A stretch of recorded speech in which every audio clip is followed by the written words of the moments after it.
नमस्कार, मी सुप्रिया आणि तुम्हा सर्वांचं स्वागत आहे आपल्या एका नवीन व्हिडिओमध्ये। आज आपण वांग बटाट्याची भाजी बनवणार आहोत। अगदी सोपी आहे पण खूप टेस्टी अशी लागते।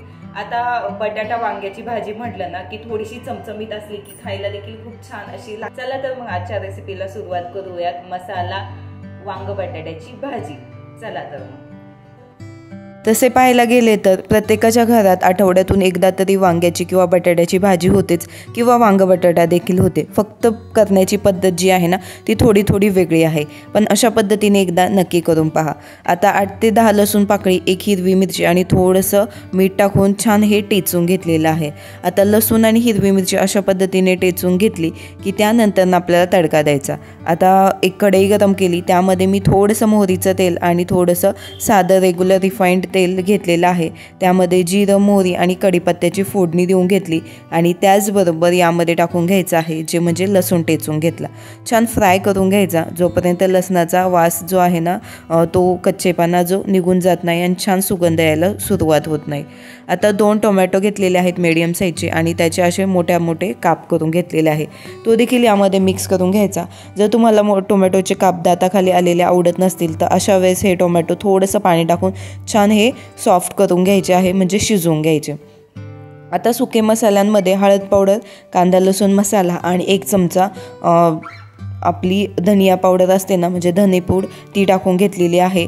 त्याचबरोबर 2 मीडियम साईजचे बटाटे मोठे काप करून घेतले ते यामध्ये टाकून घेतले। त्याचबरोबर थोडीशी बारीक चिरलेली कोथिंबीर टाकून घ्यायची आणि मस्त मिक्स करून घ्यायचं आहे आणि झाकण ठेवून याला एक वाफ देऊन घ्यायची आहे, म्हणजे छान मसाले एकजीव होतील।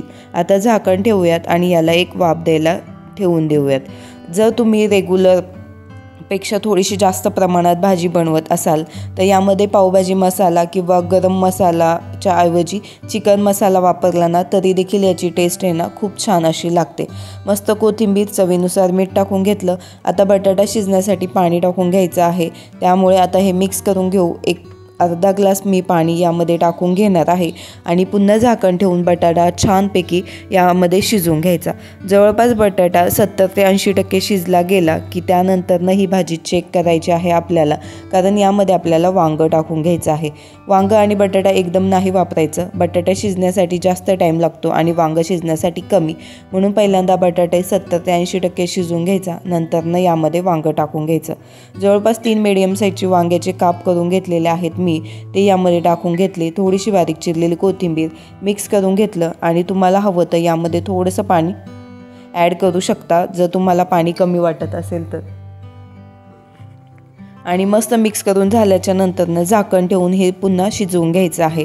जर तुम्हाला रस्सा भाजी बनवायची असेल ना तर पाण्याचं प्रमाण जास्त वाढवून घ्यायचं आणि यामध्ये दाण्याचा कूट वापरायचा, जेणेकरून छान अशी रस्सा भाजी बनवून तयार होते। आणि एकदम सुकी बनवायची असेल ना तर अशा पद्धतीने तुम्ही नक्कीच बनवू शकता। आणि हे पाहू शकता मस्त आपली ही वांग बटाट्याची भाजी बनवून तयार झालेली आहे। वांग देखील बऱ्यापैकी शिजलं गेलेलं आहे आणि तुम्ही देखील अशा पद्धतीने एकदा नक्की बनवून पहा। यावर तुम्ही बारीक चिरलेली कोथिंबीर त्याचबरोबर कस्तुरी मेथी देखील ॲड करू शकता आणि मस्त आपली ही वांग बटाट्याची भाजी बनवून तयार झाली। रेसिपी आवडली असेल तर लाईक करा, शेअर करा, चॅनलवर नवीन असाल तर चॅनलला सबस्क्राईब करायला विसरू नका। आणि चला तर मग पुन्हा भेटूयात अशाच एका नवीन रेसिपीसोबत। अगदी सोप्या आणि सिंपलमध्ये ही वांग बटाटा नक्की बनवून पहा।